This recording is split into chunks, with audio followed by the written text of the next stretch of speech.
of the show for today. We're talking to Dr. DPadgett from Tennessee State University, and he's giving us some information in reference to the social impact of the Nashville flood of 2010. And of course, Dr. Padgett, let's pick up where we left off the first segment by talking about some of the impacts of weather upon the human existence in a real sense, and then get into the social impact of that flood of 2010 on people in Nashville. Okay, well, what we looked at first was how to respond to these types of events, which with global warming we expect to see more of these extreme types of rain and tornadoes and other type of events that result in floods. Well, one of the things that came out of Hurricane Katrina was something that we call inner city emergency response. And we found out after Hurricane Katrina that we have to look at inner city populations a little bit differently.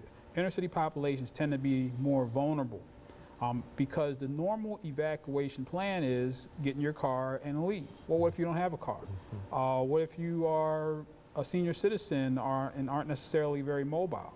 And so what happened after Hurricane Katrina was a series of what were called inner city emergency response workshops. And we had a lot of them for a while in and around North Nashville. I remember that. And we had one at Tennessee State University. During that workshop that was headed by the Red Cross, I asked, well, where are the Red Cross shelters? Because if something happens, we want to know where to go. I asked them if they had any maps. The Red Cross said that they didn't have any maps. And so at the time, I was working with some 9th graders at Pearl Cone High School. We had built a geographic information systems lab there.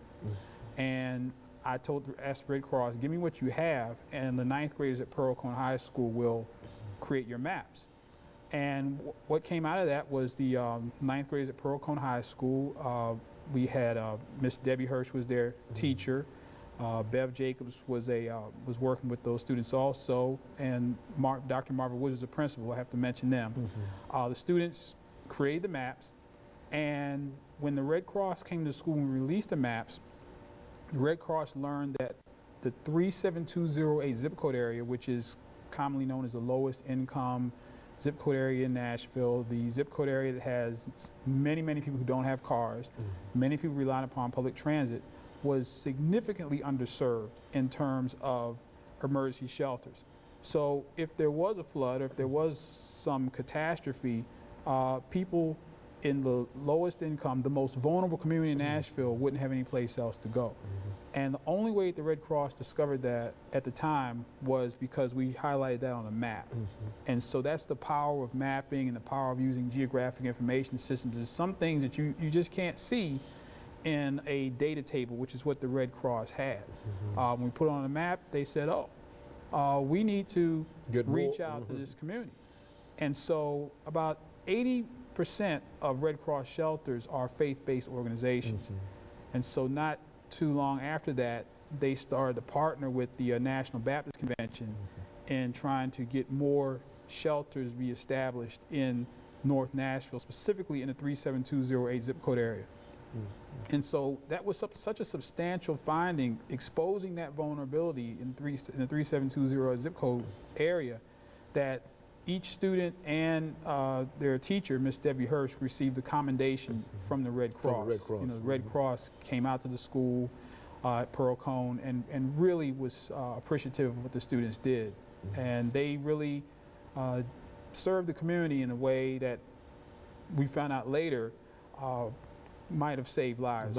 Yes. The very, very possibility of what could have happened and the ability to be able to predict in a real sense where you need assistance and where you need shelters. They had absolutely no idea in reference to that.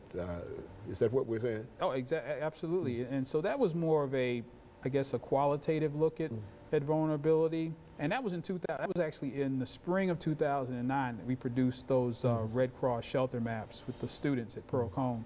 And then, of course, we know what happened the following spring.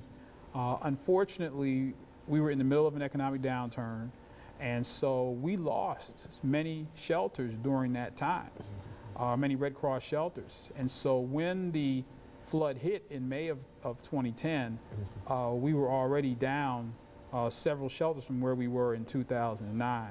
And so and in the Bordeaux area, the area around the West Hamilton that was hit very hard, there were no shelters. And as you know, the Reverend Harold Love at St. Paul AME Church became essentially a de facto shelter that was didn't start out that way. It started out, hey, let's just make some sandwiches for people.